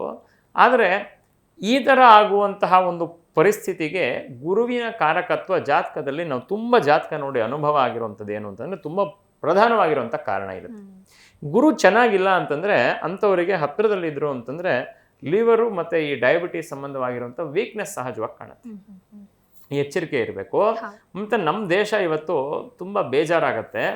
ಪ್ರಪಂಚಕ್ಕೆ ಆರೋಗ್ಯ ಅಂದರೆ ಏನೋ, ಯೋಗ ಅಂದರೆ ಏನೋ, ಜೀವನ ಶೈಲಿ ಹೇಗಿರಬೇಕು, ಏನನ್ನು ತಿಂದರೆ ಏನಾಗತ್ತೆ, ಯಾವ ಟೈಮಲ್ಲಿ ಬೇರೆ ದೇಶದಲ್ಲಿ, ಬೇರೆ ಪ್ರಪಂಚದಲ್ಲಿ, ಬೇರೆ ರಾಜ್ಯಗಳಲ್ಲಿ ಅಥವಾ ಬೇರೆ ದೇಶದಲ್ಲೇ ಬೇಟೆ ಆಡ್ಕೊಂಡು ತಿಂತಿದ್ರೋ ಆವಾಗಲೇ ಕೃಷಿಯನ್ನು ಮಾಡಿ ಯಾವ ಆಹಾರದಿಂದ ಯಾವ ರೀತಿಯಾಗಿರುವಂಥ ಔಷಧಿಗಳನ್ನು ಪಡ್ಕೋಬೋದು ಅಂತ ಹೇಳದಂತಹ ಸರ್ಜರಿ ಅಂದರೆ ಏನು ಅಂದರೆ ಪ್ರಪಂಚಕ್ಕೆ ಪರಿಚಯ ಮಾಡಿಸಿದಂತಹ ದೇಶ. ಅಂತಹ ದೇಶ ಇವತ್ತು ಡಯಾಬಿಟಿಸ್ಗೆ ಕ್ಯಾಪಿಟಲ್ ಆಗಿದೆ ಅಲ್ವಾ. ಹಾಗಾಗಿ ಇದು ಫಸ್ಟು ಯು ಎಸ್ ಎನಲ್ಲಿ ಏನೇನಿರುತ್ತೆ ನಂತರ ಅದೆಲ್ಲ ನಮ್ಮ ದೇಶಕ್ಕೆ ಬರುತ್ತೆ. ಯು ಎಸ್ ಎನಲ್ಲಿ ಹೆಚ್ಚಾಗಿ ಫಸ್ಟು ಡಯಾಬಿಟಿಸ್ ಬಂತು, ಅದೆಲ್ಲ ನಮ್ಮವ್ರಿಗೆ ಅವರು ಟ್ರಾನ್ಸ್ಫರ್ ಮಾಡಿದ್ರು. ಯಾಕೆಂದರೆ ಅವರ ಜೀವನ ಶೈಲಿನೂ ನಮಗೆ ಟ್ರಾನ್ಸ್ಫರ್ ಮಾಡ್ತಾ ಇದ್ದಾರಲ್ಲ. ಅದರ ಜೊತೆಗೆ ಈಗ ಕ್ಯಾನ್ಸರ್ ಅನ್ನೋ ಥರದ್ದು ಕೂಡ ನಮ್ಮ ದೇಶದಲ್ಲಿ ತುಂಬ ಜಾಸ್ತಿ ಆಗುತ್ತಿದೆ. ಇದಕ್ಕೂ ಕೂಡ ಅದೇ ಅವ್ರಿಗೂ ಜಾಸ್ತಿ ಆಯಿತು, ನಮ್ಮ ದೇಶಕ್ಕೂ ಟ್ರಾನ್ಸ್ಫರ್ ಮಾಡಿದ್ರು. ಮುಂದೆ ಅವ್ರಿಗೆ ಈಗ ಜಾಸ್ತಿ ಆಗ್ತಿರೋದು ಏನು ಅಂತಂದರೆ ಆಲ್ಝೈಮರ್ಸ್ ಡಿಸೀಸ್ ಅಂತ ಮತ್ತು ಪಾರ್ಕಿನ್ಸನ್ಸ್ ಅಂತ. ಇದ್ರ ಬಗ್ಗೆ ತುಂಬ ಭಯ ಯು ಎಸ್ ಅವ್ರಿಗೆ. ಇದು ಬಂದರೆ ಏನು ಮಾಡ್ಲಿಕ್ಕಾಗ. ಮಕರ ರಾಶಿಯವ್ರಿಗೆ ಈ ವರ್ಷ ನೋಡೋದಾದರೆ ಸಪ್ತಮಕ್ಕೆ ಗುರುವಿನ ಬಲ ಬರುತ್ತೆ. ಹಾಗಾಗಿ ಮಕರ ರಾಶಿಯವರಿಗೆ ಒಂದು ರೀತಿ ಇದ್ದಂತಹ ಕಷ್ಟ ಎಲ್ಲವೂ ಕೂಡ ಆರ್ಥಿಕವಾಗಿ ನಷ್ಟಗಳು, ಅನಾರೋಗ್ಯ ಸಮಸ್ಯೆಗಳು ಇದೆಲ್ಲ ಮಕರ ರಾಶಿಯವರಿಗೆ ಇತ್ತು. ಅದೆಲ್ಲವೂ ಕೂಡ ಸ್ವಲ್ಪ ಮಟ್ಟಿಗೆ ಈ ವರ್ಷ ಉಪಶಮನ, ಪೂರ್ತಿಯಾಗಿ ಸರಿಯೋಗತ್ತೆ ಅಂತ ಹೇಳಲಿಕ್ಕಾಗಲ್ಲ. ಆದರೆ ಶನಿ ಮತ್ತು ಗುರು ಇಬ್ಬರದು ಬಲ ಇರೋದ್ರಿಂದ ಒಂದು 70% ಅವರಿಗೆ ಶುಭ ಫಲಗಳನ್ನೇ ಹೇಳ್ಬೋದು ಮಕರ ರಾಶಿಯವರಿಗೆ. ಮಕರ ರಾಶಿಯವರಿಗೆ ಸಪ್ತಮ ಸ್ಥಾನ ಕುಟುಂಬ ಸ್ಥಾನ ಆದ ಕಾರಣ ಪಾರ್ಟ್ನರ್ಶಿಪ್ಪಲ್ಲಿ ಬಿಸ್ನೆಸ್ಸನ್ನು ಮಾಡ್ತಾ ಇರ್ತಕ್ಕಂಥವ್ರಿಗೆ ಸಪ್ತಮ ಸ್ಥಾನ ಪಾರ್ಟ್ನರ್ ಸ್ಥಾನ ಅಂತ ಕರಿತೀವಿ. ಪಾರ್ಟ್ನರ್ ಅಂದರೆ ಯಾರು ಅಂದರೆ ಫಸ್ಟು ನಮಗೆ ಜ್ಞಾಪಕ ಬರೋದೇನು ಅಂತಂದರೆ ಗಂಡ ಹೆಂಡತಿ ಅಂತ. ಅವರು ಕೂಡ ಲೈಫ್ ಪಾರ್ಟ್ನರ್ಸೇ ಮನೆಯಲ್ಲಿ. ಆದರೆ ಹೊರಗಡೆ ಬಿಸ್ನೆಸ್ನಲ್ಲೂ ಪಾರ್ಟ್ನರ್ಸ್ ಅಂತ ಇರ್ತಾರಲ್ಲ, ಆ ಬಿಸ್ನೆಸ್ಸಲ್ಲಿರುವಂಥ ಪಾರ್ಟ್ನರ್ಸ್ಗಳು ಯಾವುದೇ ಬಿಸ್ನೆಸ್ ಆದರೂ ಕೂಡ ಕಂಪ್ಲೀಟಾಗಿ ಇವ್ರು ನನ್ನ ಪಾರ್ಟ್ನರು ಅಂತ ಹೇಳಿಲ್ಲ ಅಂತಂದ್ರೆ ಒಂದು ರೀತಿ ಪಾರ್ಟ್ನರ್ಶಿಪ್ ಇರುತ್ತೆ. ಒಬ್ಬರು ಬಿಸ್ನೆಸ್ಸಿಗೆ ಓನರ್ ಆಗಿದ್ರು, ಇನ್ನೊಬ್ರು ಮ್ಯಾನೇಜರ್ ಆಗಿದ್ರು ಅಂತ ಇಟ್ಕೊಳ್ಳಿ. ಅಲ್ಲೂ ಕೂಡ ಓನರ್ ಮ್ಯಾನೇಜರ್ ಅನ್ನುವಂಥ ಪಾರ್ಟ್ನರ್ಶಿಪ್ ಇರುತ್ತೆ. ಮ್ಯಾನೇಜರ್ ಆಗಿರ್ತಕ್ಕಂಥನು ಒಂದು ರೀತಿ ಪಾರ್ಟ್ನರೇ, ಮ್ಯಾನೇಜ್ ಮಾಡುವಂಥ ಪಾರ್ಟ್ನರ್ ಅಷ್ಟೇ. ಅಂದರೆ ಪಾರ್ಟ್ಲಿ ದುಡ್ಡು ಬಂದರೆ ಮಾತ್ರ ಅಂತಲ್ಲ, ಒಂದಷ್ಟು ದುಡ್ಡು ಅಂತ ಅವ್ರಿಗೆ ಹೋಗುತ್ತೆ. ಹಾಗಾಗಿ ಜೊತೆಗೆ ಕೆಲಸ ಮಾಡ್ತಕ್ಕಂಥವ್ರು, ಕೆಳಗಡೆ ಕೆಲಸ ಮಾಡ್ತಕ್ಕಂಥವ್ರು, ಮೇಲ್ಗಡೆ ಕೆಲಸ ಮಾಡ್ತಕ್ಕಂಥವ್ರು, ಇವರಿಂದ ಉತ್ತಮವಾಗಿರುವಂಥ ಒಂದು ಅವಕಾಶಗಳು, ಒಂದು ಫಲಗಳು ಸಿಗುವಂತಹ, ಅವರ ಕೆಲಸಗಳು ಅನ್ನುವಂಥದ್ದು ತುಂಬ ಒಳ್ಳೆಯ ರೀತಿಯಾಗುವಂತಹ ಒಂದು ಸಾಧ್ಯತೆ ಮಕರ ರಾಶಿಯವರಿಗೆ ಕಾಣಸಿಗುತ್ತೆ. ಇನ್ನು ಮಕರ ರಾಶಿಯಲ್ಲಿರುವಂಥ ವಿದ್ಯಾರ್ಥಿಗಳಿಗೆ ಸ್ವಲ್ಪ ತೊಂದರೆ ಉಂಟಾಗುತ್ತೆ. ವಿದ್ಯಾರ್ಥಿಗಳಿಗೆ ಸ್ವಲ್ಪ ಹೆಚ್ಚಾಗಿ ಈ ಸುಖದ ಕಡೆಗೆ ಆಸಕ್ತಿ ಉಂಟಾಗುವಂಥ ಸಾಧ್ಯತೆ. ಹಾಗಾಗಿ ಮೊಬೈಲ್ ನೋಡ್ತಾ ಇರೋಣ ಅಥವಾ ಇನ್ನೇನಾದರೂ ಮಾಡೋಣ ಅಥವಾ ಯಾವುದಾದ್ರೂ ತುಂಬ ಚೆನ್ನಾಗಿರುವಂಥದ್ದಕ್ಕೆ ಆಸಕ್ತಿ, ಲೌಕಿಕವಾಗಿರುವಂಥದ್ದಕ್ಕೆ ಆಸಕ್ತಿ ಉಂಟಾಗಿ ಸ್ವಲ್ಪ ವಿದ್ಯಾರ್ಥಿಗಳಿಗೆ ತೊಂದರೆ ಉಂಟಾಗುವಂತಹ ಒಂದು ಸಾಧ್ಯತೆ ಈ ಮಕರ ರಾಶಿಯವರಿಗೆ. 2ನೇ ಸ್ಥಾನದಲ್ಲಿ ರಾಹು ಇರೋದ್ರಿಂದ ಅವನು ಬೇಸಿಕ್ ಆಗಿರೋ ಥರದ್ದು ಎಲ್ಲವೂ ಕೂಡ ಇಲ್ಯೂಷನ್ ಉಂಟು ಮಾಡ್ತಾನೆ. ಅಂದರೆ ಓದಬೇಕು ಅಂತ ಯಾರಿಗಿರುತ್ತೆ ಅಥವಾ ಓದೋದಕ್ಕೆ ಪರಿಶ್ರಮ ಹಾಕಿರುತ್ತೆ ಅಂಥ ಟೈಮಲ್ಲಿ ಸ್ವಲ್ಪ ಸೋಮಾರಿತನವನ್ನು ಉಂಟು ಮಾಡುವಂಥ ಸಾಧ್ಯತೆ ಮಕರ ರಾಶಿಯವರಿಗೆ ಇರುತ್ತೆ.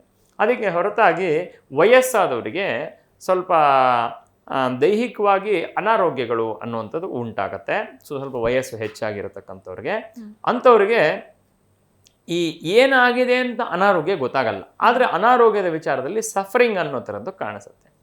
ಈ ವರ್ಷ ಈ ರಾಹುಕೇತುಗಳ ಸಂಚಾರ ಆಗೋವರೆಗೆ, ಡಿಸೆಂಬರ್ವರೆಗೆ ಈ ರೀತಿಯಾಗಿರುವಂಥ ಫಲಗಳಿರುತ್ತೆ. ಡಿಸೆಂಬರ್ ಆದ ನಂತರದಲ್ಲಿ ಸ್ವಲ್ಪ ಬದಲಾವಣೆ ಉಂಟಾಗುತ್ತೆ. ಮಕರ ರಾಶಿಯವರಿಗೆ 70% ಶುಭ ಫಲಗಳನ್ನು ಹೇಳ್ಬೋದು. ಸ್ವಲ್ಪ ಪ್ರಾರಂಭದಲ್ಲಿ ಅನಾರೋಗ್ಯ ಇತ್ಯಾದಿಗಳು ನಿಮ್ಮ ಕುಟುಂಬದಲ್ಲಿ ಯಾರಿಗಾರು ಕಾಣಿಸ್ತು ಅಂತಂದರೆ ಹೆಚ್ಚಾಗಿ ದುರ್ಗೆಯನ್ನು ಆರಾಧನೆಯನ್ನು ಮಾಡುವಂಥದ್ದು, ಲಕ್ಷ್ಮೀ ನರಸಿಂಹಸ್ವಾಮಿಯನ್ನು ಆರಾಧನೆ ಮಾಡುವಂಥದ್ದು ಉತ್ತಮ ಫಲಗಳನ್ನು ತಂದುಕೊಡಲಿದೆ. ಇನ್ನು ಹೆಚ್ಚಾಗಿ ಕೇಳಿರುವಂತಹ ಜ್ಯೋತಿಷ್ಯ ಯಾರ್ದಾರು ಇದೆ ಅಂತಂದರೆ, ಅಂದರೆ ಎಲ್ಲ ಮಾಧ್ಯಮಗಳಲ್ಲಿ ನೋಡಿದ್ರೆ ಅದು ಕುಂಭರಾಶಿ ಬರುತ್ತೆ. ಕುಂಭರಾಶಿ ಯಾಕೆ ಅಂದರೆ ಶನಿ ಬಿಟ್ಟು ಹೋಗ್ತಾ ಇದ್ದಾನೆ, ಆದರೆ ಬಿಟ್ಟು ಹೋಗ್ಬೇಕಾದ್ರೆ ತುಂಬ ಕಷ್ಟ ಕೊಟ್ಟು ಬಿಟ್ಟು ಹೋಗ್ತಾನೆ. ತುಂಬ ಜನ ಹೇಳ್ತಾರೆ ಬಿಟ್ಟು ಹೋಗ್ಬೇಕಾದ್ರೆ ಒಳ್ಳೇದು ಮಾಡ್ತಾನೆ ಶನಿ ಅಂತ. ಆ ರೀತಿ ಅಲ್ಲ, ಬಿಟ್ಟು ಹೋಗ್ಬೇಕಾದ್ರೆ ಕಷ್ಟ ಕೊಟ್ಟು ಬಿಟ್ಟು ಹೋಗೋದು ಜಾಸ್ತಿ. ಶನಿ ಅಂತ್ಯ ಫಲವನ್ನು ಕೊಡುವಂತಹ ಗ್ರಹ. ಫಲ ಅಂದ್ರೇನೋ ಹಣ್ಣು ಅಂತಲ್ಲ, ಮಾಡಿದ್ದಕ್ಕೆ ಫಲ. ಆ ಶನಿ ಕೊಡುವಂಥ ಫಲ ಯಾವಾಗಲೂ ಪಾಪ ಫಲವೇ. ಪಾಪ ಫಲ ಅನ್ನುವಂಥದ್ದು ಅಂತ್ಯದಲ್ಲಿ ಜಾಸ್ತಿ ಬರುತ್ತೆ. ಕುಂಭರಾಶಿಯವರಿಗೆ ಎಲ್ಲೋ ಒಂದು ವರ್ಷ ಗುರುವಿನ ಬಲ ಇದ್ದ ಕಾರಣ ಪಾಪ ಫಲಗಳು ಬಂದರೂ ಕೂಡ ಅದು ಎಲ್ಲೋ ಒಂದು ರೀತಿ ಅಷ್ಟಾಗಿ ಪರಿಣಾಮ ಅನ್ನೋ ಥರದ್ದು ಕಾಣಿಸ್ಲಿಲ್ಲ. ಹ್ಮ್ ಅದರ ಒಂದು ಕಂಟ್ರೋಲ್ಡ್ ಆಗಿತ್ತು.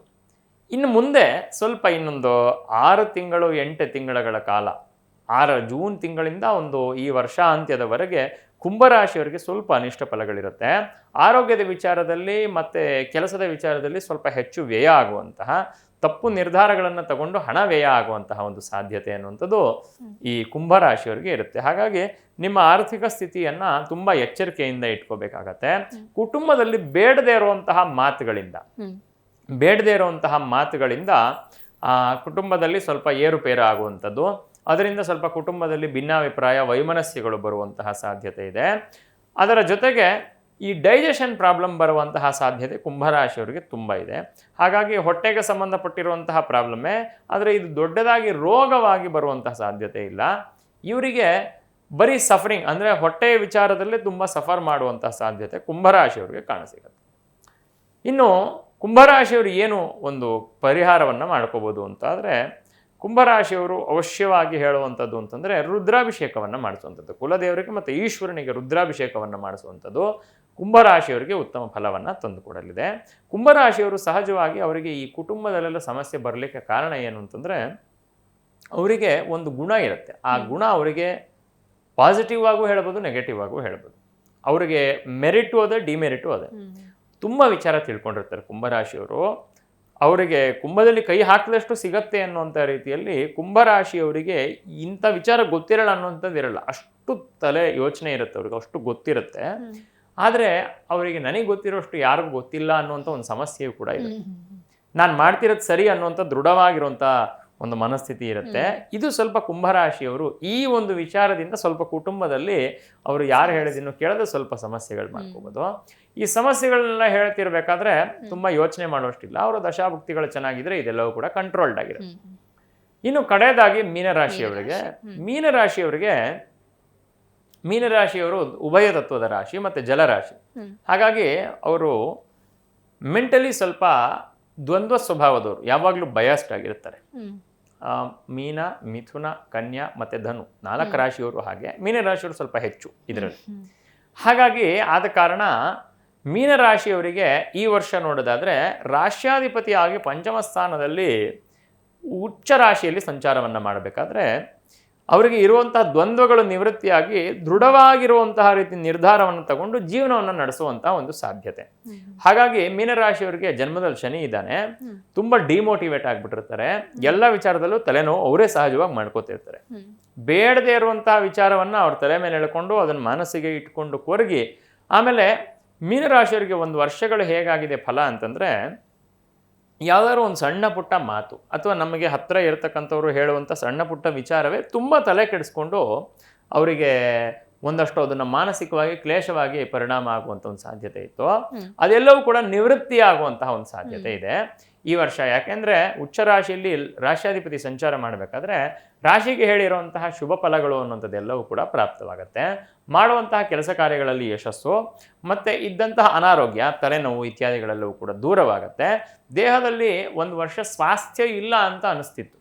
ಅಂದರೆ ದೇಹದಲ್ಲಿ ಯಾವಾಗಲೂ ಒಂದು ರೀತಿ ಕೈಕಾಲು ನೋವು, ತಲೆನೋವು, ಕುತ್ತಿಗೆ ನೋವು, ಆ ಥರ ಒಂದೊಂದು ದಿವಸ ಒಂದೊಂದು ಸಫರಿಂಗ್ ಇತ್ತು.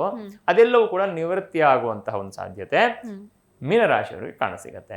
ಇನ್ನು ವಿದ್ಯಾರ್ಥಿಗಳಲ್ಲಿ ಯಾರಿಗೆ ವಿದ್ಯಾಭ್ಯಾಸಕ್ಕೆ ಒಂದಷ್ಟು ತಡೆ ಉಂಟಾಗಿರುತ್ತೋ ಅಂಥವ್ರಿಗೆಲ್ಲರಿಗೂ ಕೂಡ ವಿದ್ಯೆ ಮುಂದುವರಿಯುವಂತಹ ಒಂದು ಸಾಧ್ಯತೆ ಇದೆ.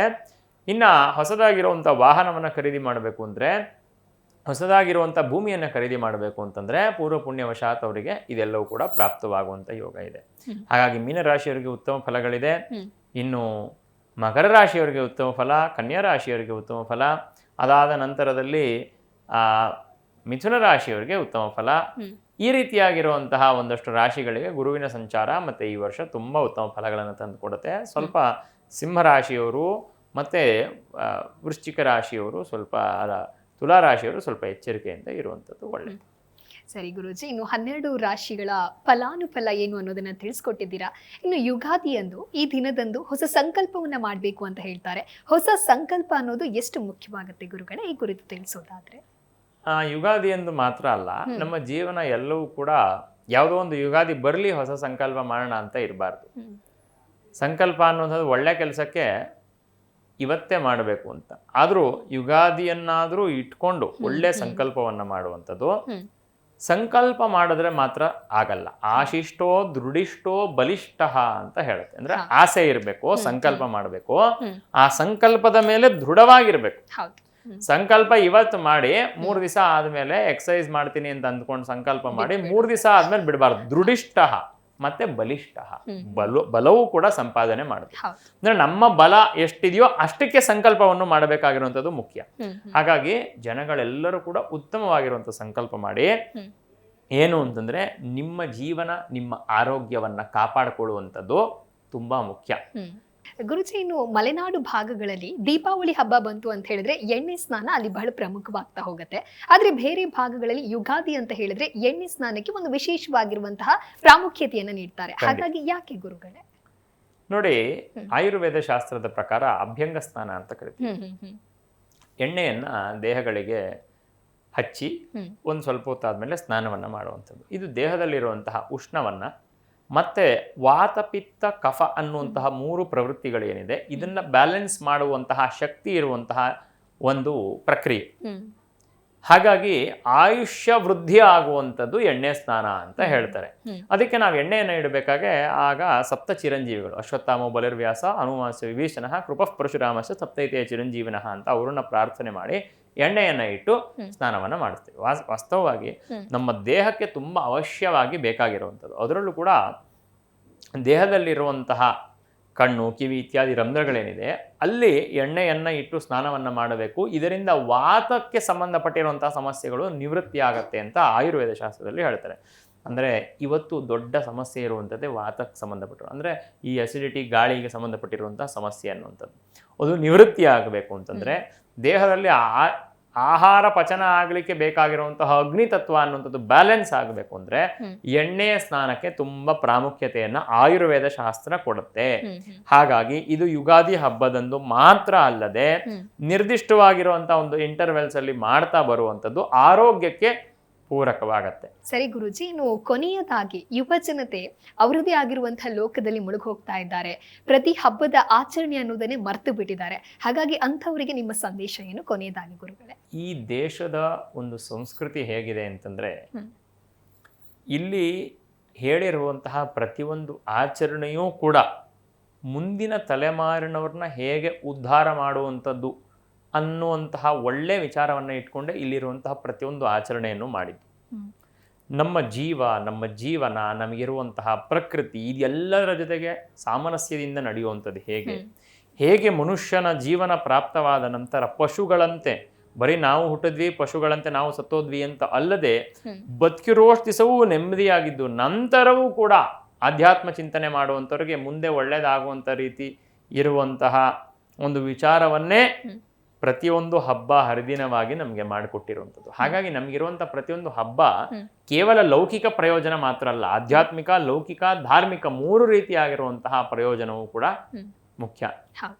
ಈ ದೇಶದಲ್ಲಿರುವಂತಹ ಸಂಸ್ಕೃತಿ ನಮ್ಮಲ್ಲಿ ನಡೆಯುವಷ್ಟು ದಾನ ಧರ್ಮ ಪ್ರಪಂಚದಲ್ಲಿ ಎಲ್ಲೂ ನಡೆಯಲ್ಲ. ಸಂಪ್ರದಾಯಗಳನ್ನ ಬಿಟ್ಟು ಹೋಗಿ ಜಾಗೃತರಾಗೋದ್ರಲ್ಲಿ ಅರ್ಥ ಇಲ್ಲ. ಸಂಪ್ರದಾಯ ಇದ್ರೆ ಮಾತ್ರ ಜಾಗೃತವಾಗಲಿಕ್ಕೆ ಅವಕಾಶ ಅಂತ. ಹಾಗಾಗಿ ಆ ಸಂಪ್ರದಾಯಗಳನ್ನು ಕೂಡ ಮುಂದುವರಿಸಬೇಕು.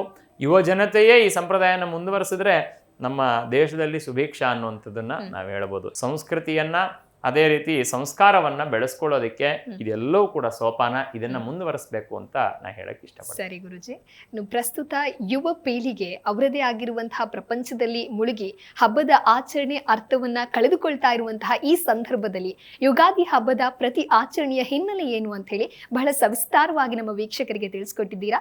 ಧನ್ಯವಾದಗಳು ಗುರುಜಿ ಕಾರ್ಯಕ್ರಮಕ್ಕೆ ಆಗಮಿಸಿದ್ದಕ್ಕಾಗಿ. ನಮಸ್ಕಾರ. ಎಸ್, ನೋಡಿದ್ರಲ್ವ ವೀಕ್ಷಕರೇ, ಯುಗಾದಿ ಹಬ್ಬದ ಆಚರಣೆ ಹಿನ್ನೆಲೆ ಏನು, ಯಾವ ರೀತಿಯಾಗಿ ಪ್ರಾಮುಖ್ಯತೆಯನ್ನು ನೀಡಲಾಗತ್ತೆ, ಜೊತೆಗೆ ಯುಗಾದಿ ಹೊಸ ವರ್ಷ, ಹೊಸ ಆಸೆ ಆಕಾಂಕ್ಷೆಗಳೆಲ್ಲವೂ ಕೂಡ ಈಡೇರ್ಲಿ ಅಂತ ಹೇಳ್ತಾ ಇದಾಗಿತ್ತು ಈ ಹೊತ್ತಿನ ವಿಶೇಷ. ನೋಡ್ತಾ ಇರಿ ಜಿ ಕನ್ನಡ ನ್ಯೂಸ್, ಸತ್ಯವೇ ಸುದ್ದಿಯ ಜೀವಾಳ.